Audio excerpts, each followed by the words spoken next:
projetar, construir, modificar elementos e sistemas visando melhorar a qualidade de vida das pessoas e solucionar problemas da sociedade. É assim que a engenharia, a agronomia e as geociências desenvolvem e aprimoram uma ampla variedade de produtos e serviços que impactam diretamente a vida das pessoas. Produzir energia, gerar novos produtos, multiplicar a produção de alimentos, materializar soluções, construir cidades, proporcionar o desenvolvimento do nosso estado.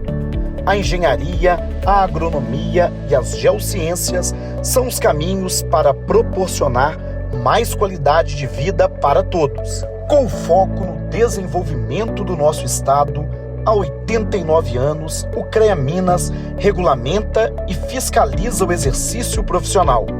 Com isso, o Conselho protege a sociedade, promovendo a segurança, o bem-estar social e humano e o equilíbrio ambiental. Isso significa mais oportunidade de trabalho para os profissionais e empresas legalmente habilitados, segurança e qualidade nos serviços prestados. CREA-MG, modernizando, inovando e avançando sempre na prestação de serviços. Olá pessoal, retomamos a aula de hoje falando sobre sistemas isolados e conectados. Hoje partiremos para o capítulo 3, sistemas com armazenamento.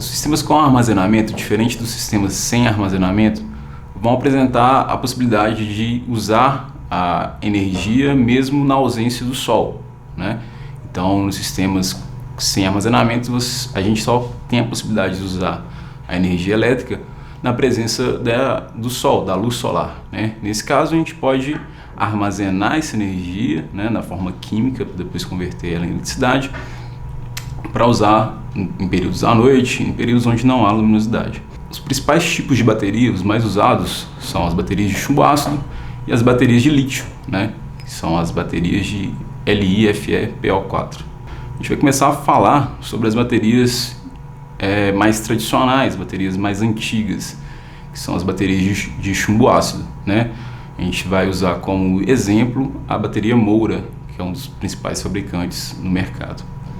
Para falar sobre esse assunto, a gente vai direcionar a nossa aula para um dimensionamento de um sistema com armazenamento.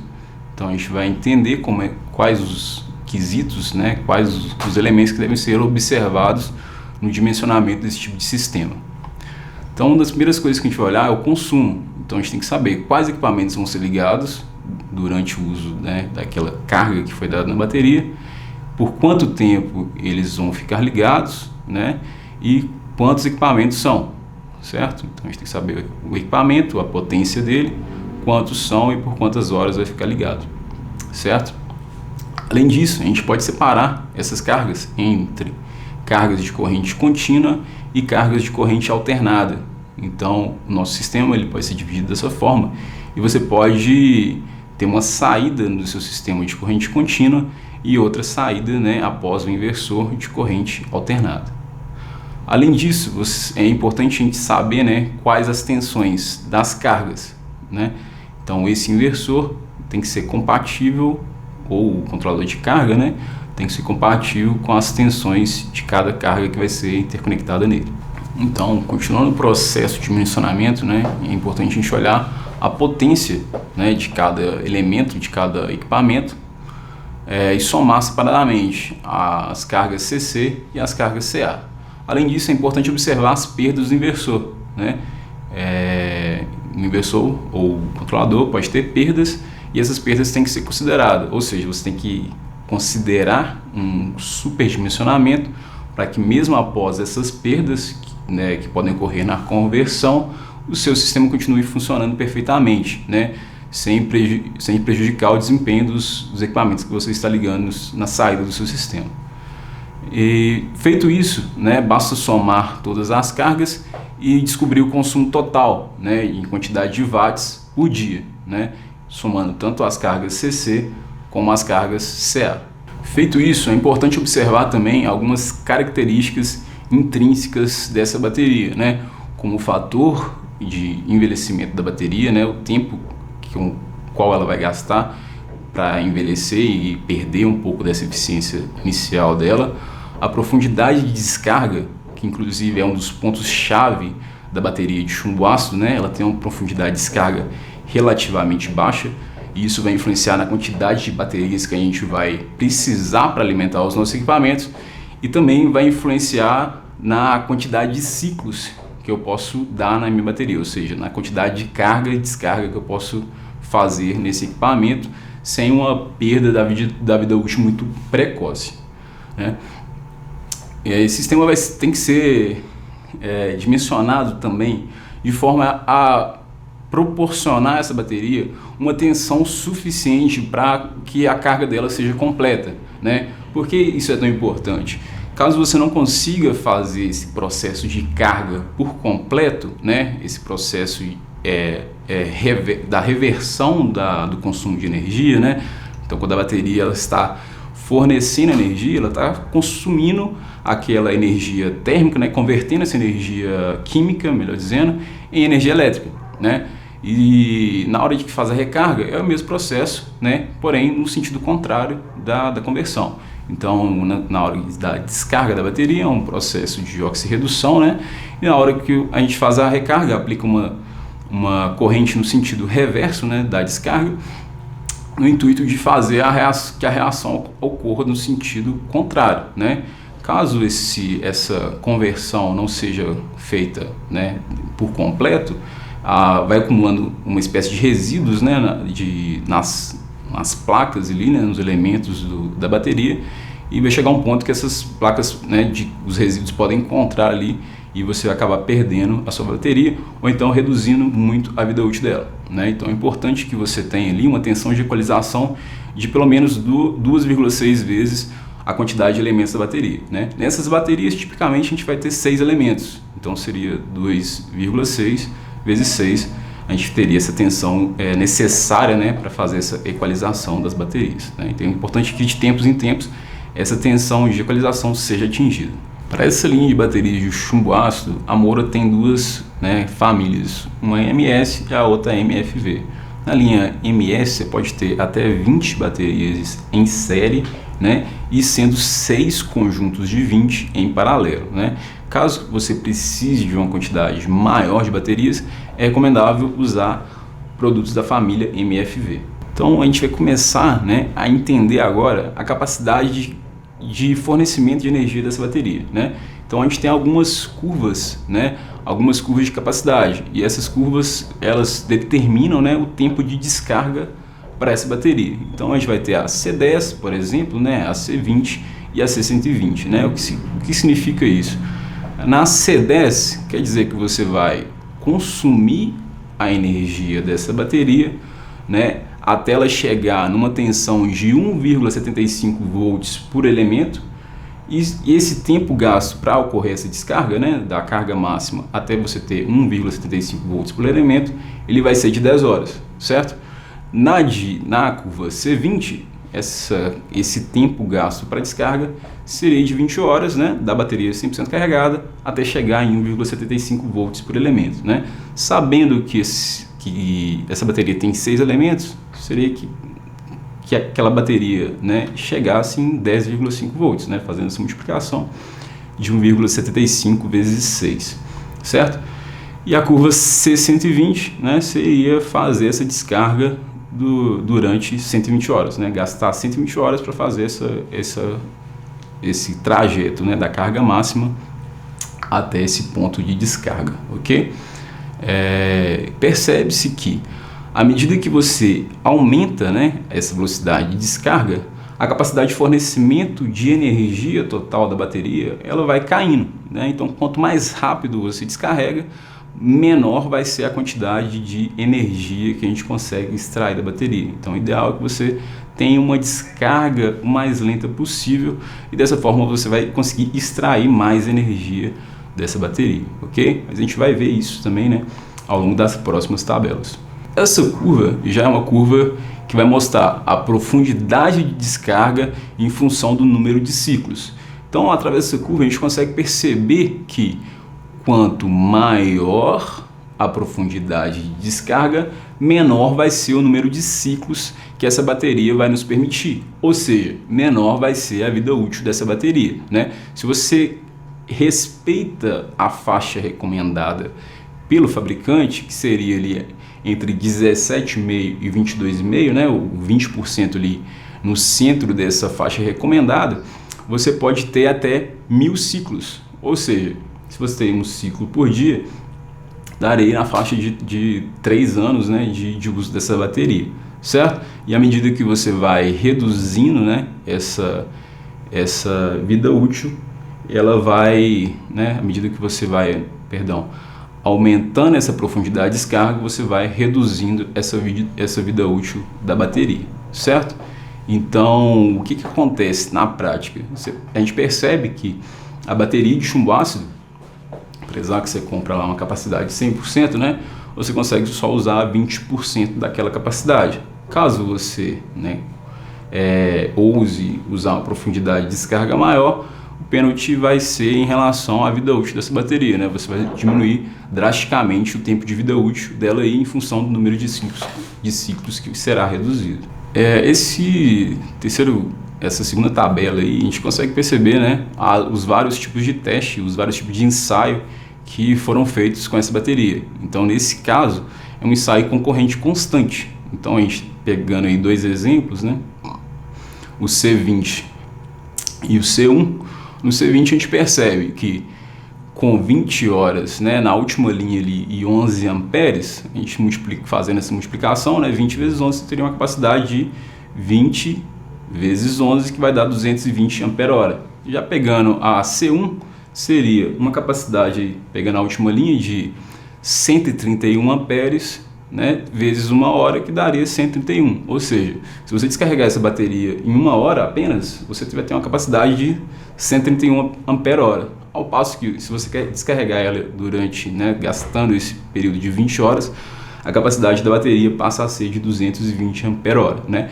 E assim sucessivamente a gente percebe que quanto maior o tempo de descarga, né, maior o tempo gasto para descarga, maior vai ser a capacidade de fornecimento de energia.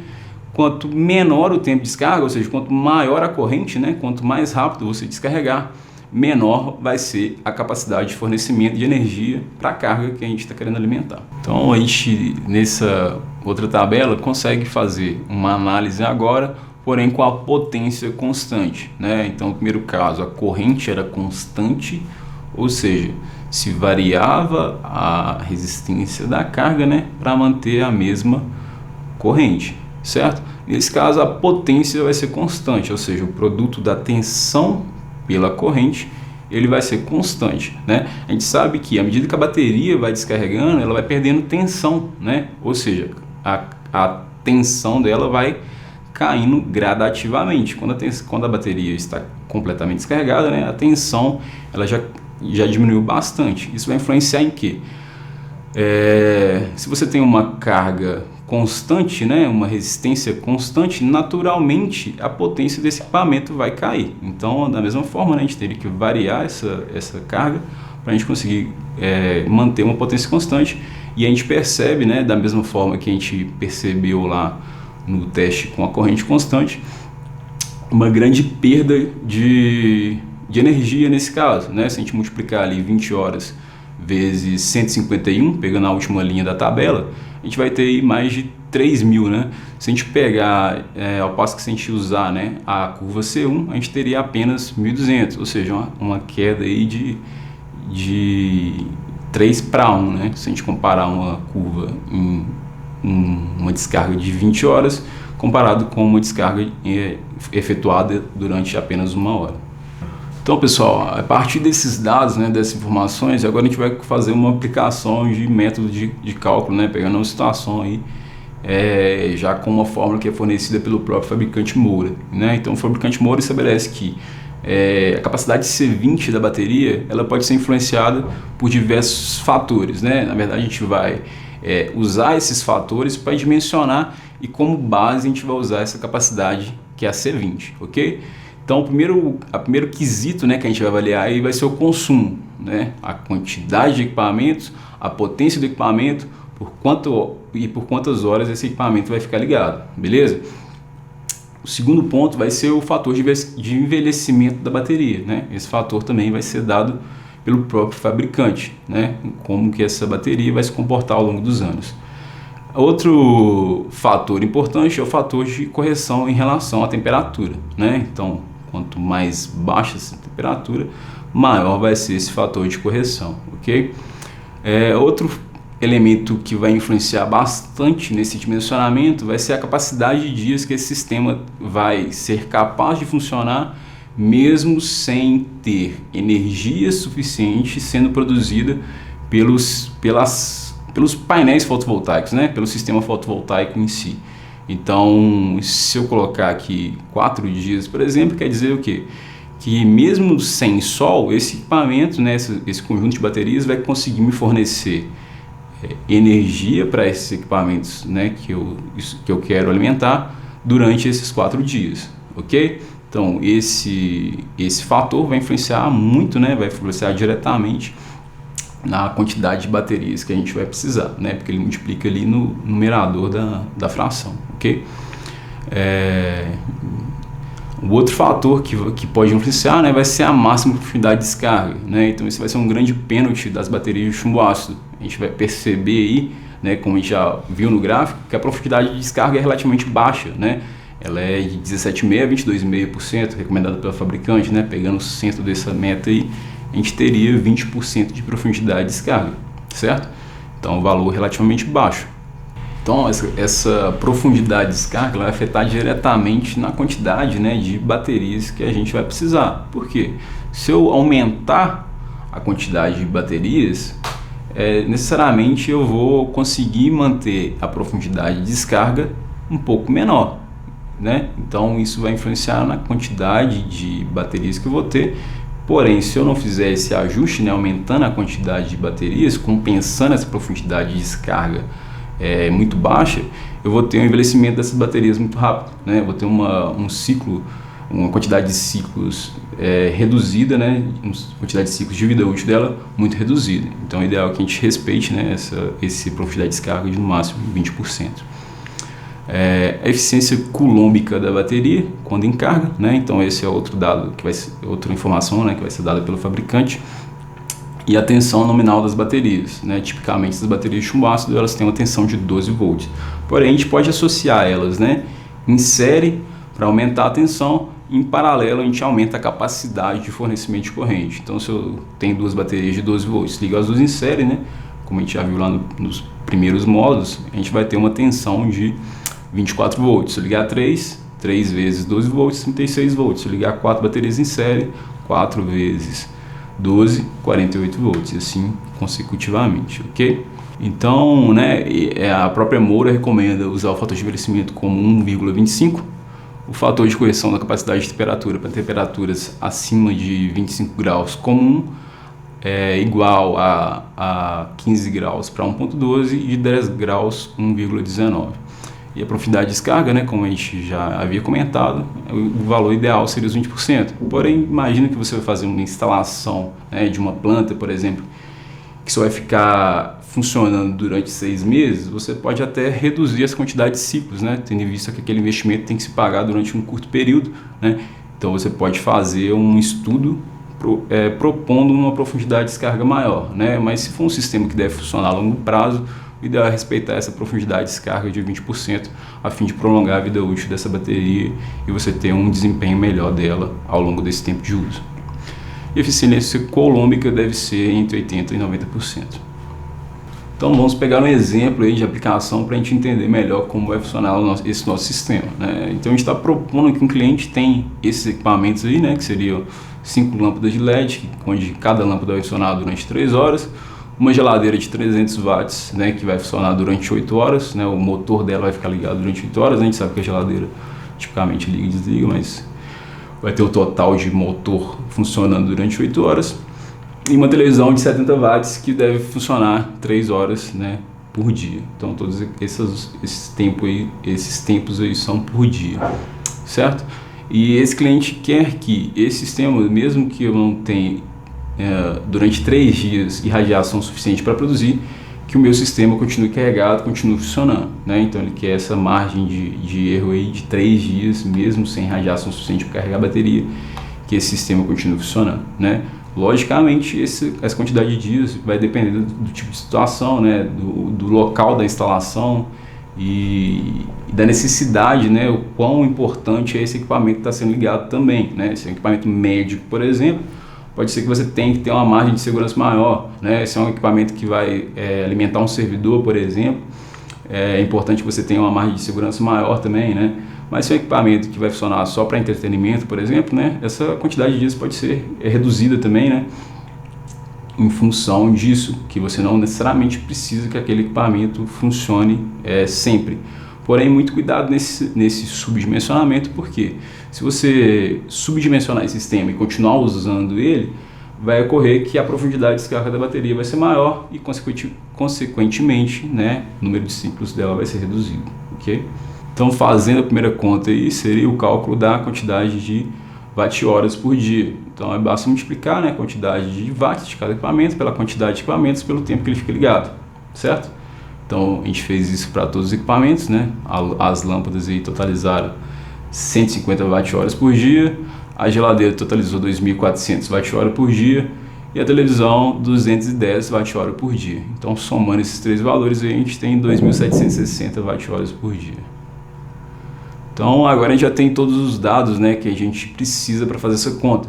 Então, o consumo diário desses equipamentos somados, né, em watt-horas, o fator de envelhecimento que foi dado pelo fabricante, o fator de correção da capacidade de temperatura, que a gente foi considerar acima de 25 graus, que seria 1, a quantidade de dias sem radiação, que foi discutido com o cliente, definido como 3 dias, né, a profundidade de descarga da bateria, que foi visto que o certo seria o ideal, de 20%, e a eficiência colômica da bateria, de 85%, né? E a gente sabe que a tensão nominal dessas baterias é de 12 volts, ok? Fazendo esse terceiro passo aí, que seria a aplicação da fórmula, né? Basta substituir os valores que a gente encontrou na fórmula e a gente vai encontrar aí um valor de 5.073 ampere-hora. Então agora a gente sabe o total da capacidade das nossas baterias. Porém, a gente tem que agora verificar, né, na tabela do fabricante quais as baterias a gente tem disponíveis, né? Então a gente vai voltar lá na tabela fornecida pelo fabricante para entender as baterias que ele nos disponibiliza e a capacidade, né, olhar na tabela de capacidade C20 qual que é a bateria que pode nos atender, certo? Então a gente pegou o total aí, né, da capacidade de ampere-hora e dividiu, né, escolheu um modelo aí que foi a 12MS234 e dividiu 5.073 por 220 ampere-hora, que é a capacidade C20 dela. Então a gente encontrou que seriam necessárias 23,05 baterias, ok, pessoal? Então nesse caso, o ideal é que a gente arredonde para cima. Por quê? Porque se colocar 23 baterias apenas, eu não vou conseguir atender esse equipamento da forma adequada, ou então vai ocorrer que eu vou utilizar mesmo sem querer uma profundidade maior da qual aquela que eu projetei, certo? Porém, né, isso pode ser adequado de acordo com a necessidade do cliente, certo? E outra coisa importante a ser observada é a quantidade de baterias que vão ser ligadas em série, certo? Então, se eu tenho um banco de 48 volts, né, concorda que eu tenho que ter 4 baterias em série para depois colocar outros bancos em paralelo? Então, necessariamente, a quantidade de baterias tem que ser múltiplo de 4, certo? Porque eu tenho que colocar um banco de 48 volts em paralelo com outro banco de 48 volts. Não posso colocar um banco de 48 volts em paralelo com um banco de 36, por exemplo, ou com um banco de 24 volts. Então, a gente tem que observar, né, qual que é a tensão de entrada do nosso inversor e colocar baterias, né, múltiplos daquela quantidade de baterias que vai atingir a tensão que a gente precisa. Então, se é 48 volts, múltiplos de 4, porque cada bateria tem 12 volts. Para atingir 48 volts, eu preciso de 4 baterias. Se for 24 volts, por exemplo, né, eu preciso de 2 baterias para ter 24.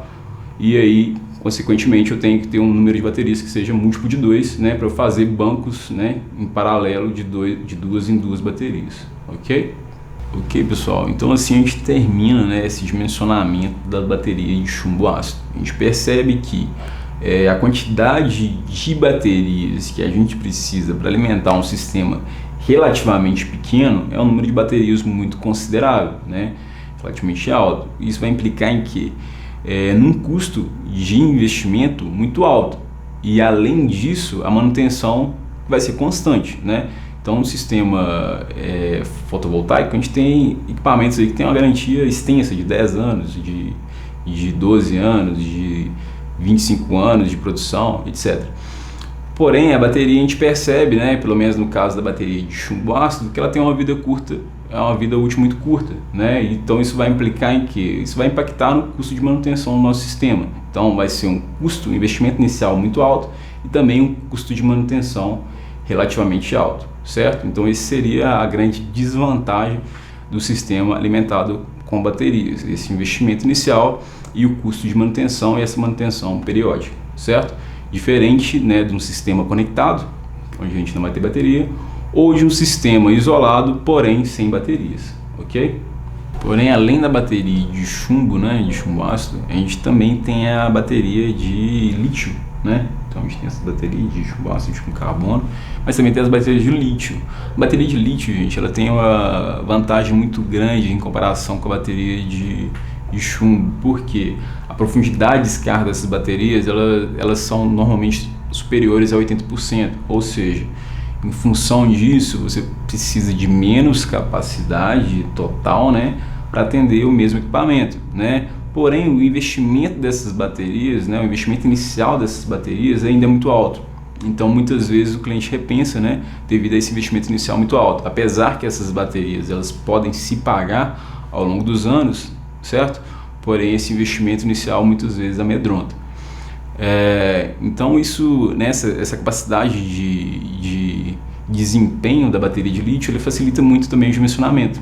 Então, para dimensionar a bateria de lítio, basta a gente calcular da mesma forma que a gente calculou a energia total do sistema, né, e multiplicar pela quantidade de dias e depois dividir pela profundidade de descarga, né, sabendo que essa profundidade de descarga ela vai ser tipicamente entre 80% e 100%. Então tem fabricantes que têm uma profundidade de descarga de até 100%. E essas baterias elas já vêm, né, dimensionadas, já vêm especificadas em kWh. Então isso facilita também o dimensionamento, né, porque já é uma medida que a gente já usa para energia, correto? Então a bateria de lítio basicamente é isso, né? O dimensionamento muito mais simples e rápido do que da bateria de chumbo, porém esse investimento muito alto ainda dessas baterias ainda intimida. Porém já para clientes que já têm essa noção, né, que estão dispostos a fazer esse investimento inicial, elas se tornam mais viáveis do que a bateria de chumbo, ok?